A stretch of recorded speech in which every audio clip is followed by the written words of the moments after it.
छत्तीसगड तेलंगणा सीमेवर 31 नक्षलवादी ठार. नक्षलवाद्यांच्या विरोधात आजपर्यंतचं सर्वात मोठं यश. केंद्रीय गृहमंत्री अमित शहांची ट्विट करत माहिती. कर्नल सोफिया कुरेशी यांच्याबद्दल वादग्रस्त वक्तव्य करणाऱ्या भाजप नेते आणि मंत्री विजय शहांच्या विरोधात गुन्हा दाखल. गुन्हा दाखल होताच विजय शहांचा अखेर माफीनामा.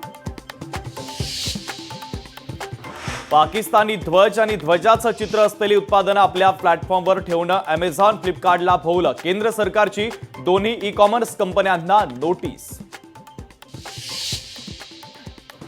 महाराष्ट्रामध्ये 5127 कोटींची थेट परकीय गुंतवणूक. मुख्यमंत्री देवेंद्र फडणवीसांच्या उपस्थितीमध्ये ब्लॅकस्टोन समूहासोबत सामंजस्य करार. राज्यात 27,000 रोजगाराच्या संधी उपलब्ध होणार.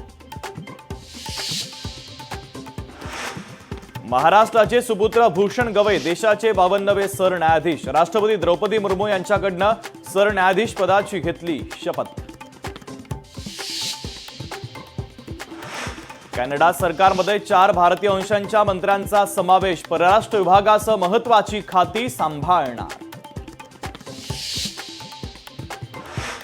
राज्यात पुढील 4 दिवस अवकाळी पावसाचा इशारा. गोंदिया, भंडारा, गडचिरोली, वर्धा, यवतमाळ जिल्ह्याला पावसाचा ऑरेंज अलर्ट.